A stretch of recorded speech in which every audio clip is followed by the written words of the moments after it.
Hello so guys love story by Pradeep channel में आप लोगों का स्वागत है। आप लोगों को एक सच्ची घटना के साथ फिर रूबरू होने जा रहे हैं। ये घटना जो हम बताना चाहते हैं अपने भारत के देशवासियों के लिए घटना आप लोग को हम बताने जा रहे हैं।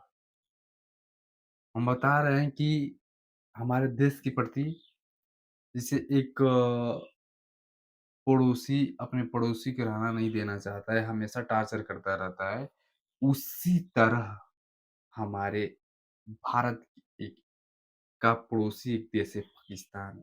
उसने हमारे देश पे ऐसी नज़र बना के रखा है जैसे लगता है कि भारत सरकार ने उसका कर्जा खा के रखी है। उसने हमारे देशवासियों को अजीब तरीकों से देखते हैं।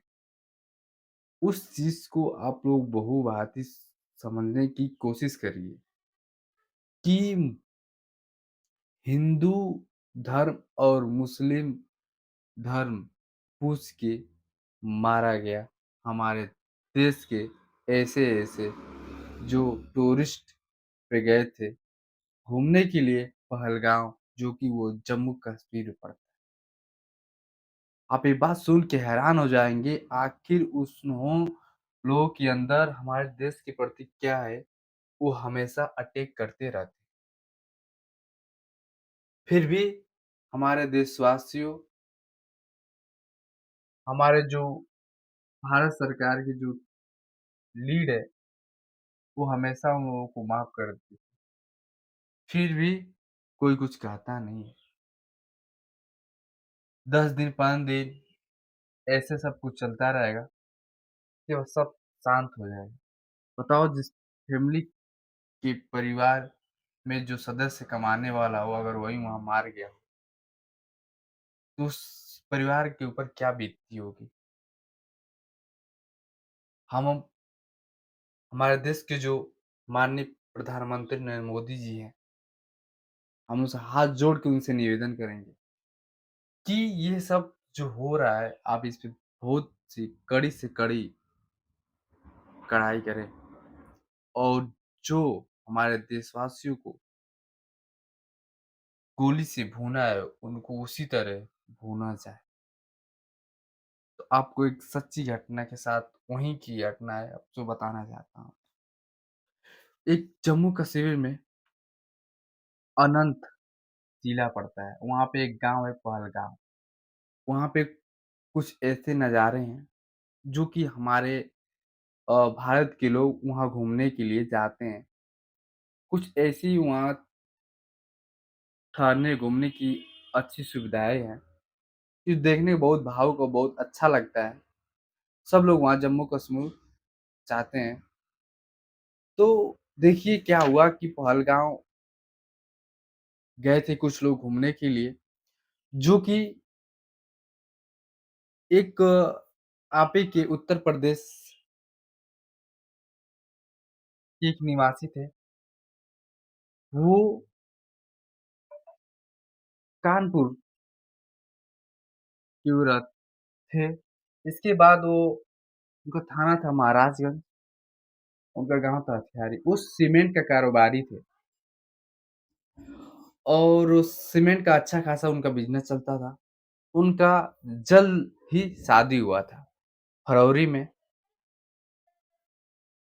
शादी होने के बाद उन्होंने सोचा कि अगर हम लोग कहीं घूमने चलते तो बड़ा बेटर होता। उनकी शादी हुआ था 12 फरवरी 2025 को शादी हुआ था। फिर इन लोगों ने अपने कमेटी किया घर के सदस्यों में। फिर उन्होंने अपने में बातचीत किया तो उन लोगों के यहाँ से करीबन 9 लोग कानपुर जिले से गए थे। इसके बाद होता क्या है कि वहाँ जाने के बाद ये लोग 16 अप्रैल को यहाँ से निकल जाते हैं और 22 अप्रैल को वो लोग जब पहलगाँव के लिए निकलते हैं, तो उनके कुछ लोग घर के होते हैं, तो वो नीचे रुक जाते हैं और वो लोग, उनके बीबी और उनके चचेरा भाई और एक और लोग, वो घोड़े की सवारी से पहलगाँव के लिए निकल जाते हैं। क्योंकि वहाँ पे ऊँचाई बहुत ज़्यादा है, तो वो लोग घोड़े की सवारी करते हैं अपने हिसाब से पैसे-वैसे देके कंप्रोमाइज़ करके जैसे जो पट जाता है वैसे वो लोग काम करते हैं। इसके बाद नतीजा ये निकलता है कि 22 अप्रैल को जब वो लोग वहाँ पहुँच के बैठ के खा पी रहे थे, तब तक एक वर्दी पहना हुआ व्यक्ति वहाँ आया और उस व्यक्ति से पूछा जो कि कानपुर के लोग थे 4 और टेबल पे बैठे थे और मैगी खा रहे थे।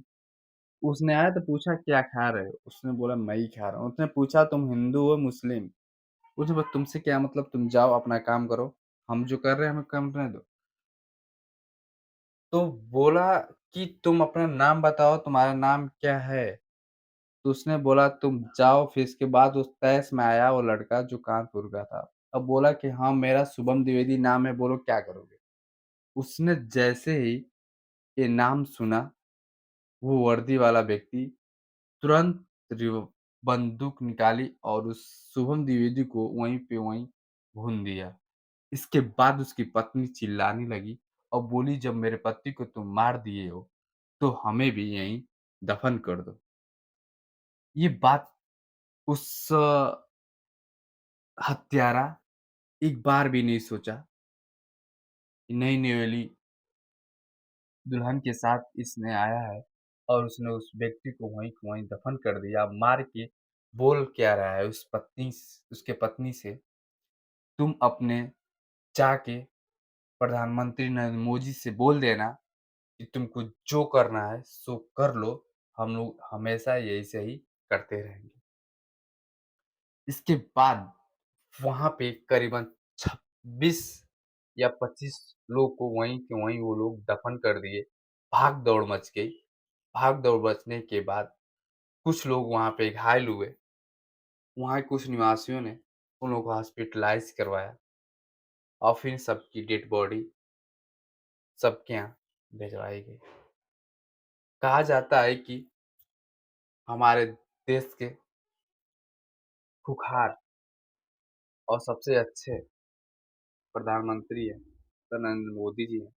इस पे कड़ी से कड़ी कार्रवाई की जाए, क्योंकि ये हमारे देश की बात है। सब लोग ये सोचते हैं कि नरेंद्र मोदी जी जब से आ गए हैं, ये आतंकवादियों से मुक्ति मिल गई है।